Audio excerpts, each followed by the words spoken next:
சென்னை கொட்டிவாக்கத்தில் அரசு பள்ளிகள் இயங்கி வருகிறது. இந்த பள்ளி மாணவர்கள் தினமும் கண்ணை நகர் பகுதியில் இருந்தும் பெருங்குடி கல்குடை பகுதியில் இருந்தும் ஏராளமான மாணவ மாணவிகள் இந்த அரசு பள்ளியில் படிக்க வருகிறார்கள். காலையிலும் மாலையிலும் செல்வதற்கான பஸ் சரிவர வராததால் ஆசிரியர்களும் பள்ளி மாணவர்களும் இணைந்து அமைச்சரிடம் மனு கொடுத்து கேட்டுக்கொண்டதன்படி இந்த மனுவை முதலமைச்சர் கவனத்திற்கு கொண்டு சென்றவுடன் இன்று கல்குட்டை பகுதிக்கும் கண்ணகி நகர் பகுதிக்கும் பள்ளி மாணவர்களுக்கான முதலமைச்சர் ஆணைக்கிணங்க பள்ளி மாணவர்களுக்காக இயக்கப்பட்டது. இந்த நிகழ்ச்சியில் மக்கள் நல்வாழ்வுத்துறை அமைச்சர் மா. சுப்பிரமணியம் கலந்து கொண்டு கொடியசைத்து இந்த பேருந்துகளை இயக்கி வைத்தார்.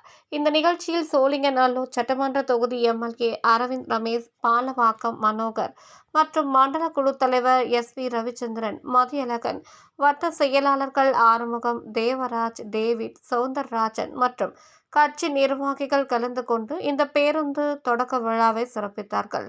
இந்த பேருந்தில் பள்ளி மாணவர்களும் அமைச்சர்களும் கட்சி நிர்வாகிகளும் மகிழ்ச்சியுடன் சென்று அத்தனை மொழியாக சென்று வந்தனர்.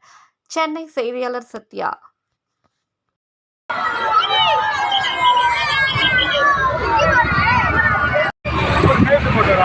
சொன்ன உடனேயே எங்கள் பிள்ளைகளுக்காக இந்த பேருந்து வசதியை ஏற்படுத்தி தந்த மாண்புமிகு அமைச்சர் அவர்களுக்கு எங்கள் பிள்ளைகள் சார்பாகவும் பள்ளியின் சார்பாகவும் செய்திகளை உடனுக்குடன் தெரிந்து கொள்ள தமிழ் நேஷனல் நியூஸ் சேனலை சப்ஸ்கிரைப் செய்யுங்கள் மற்றும் பெல் பட்டனை அழுத்தி விடுங்கள்.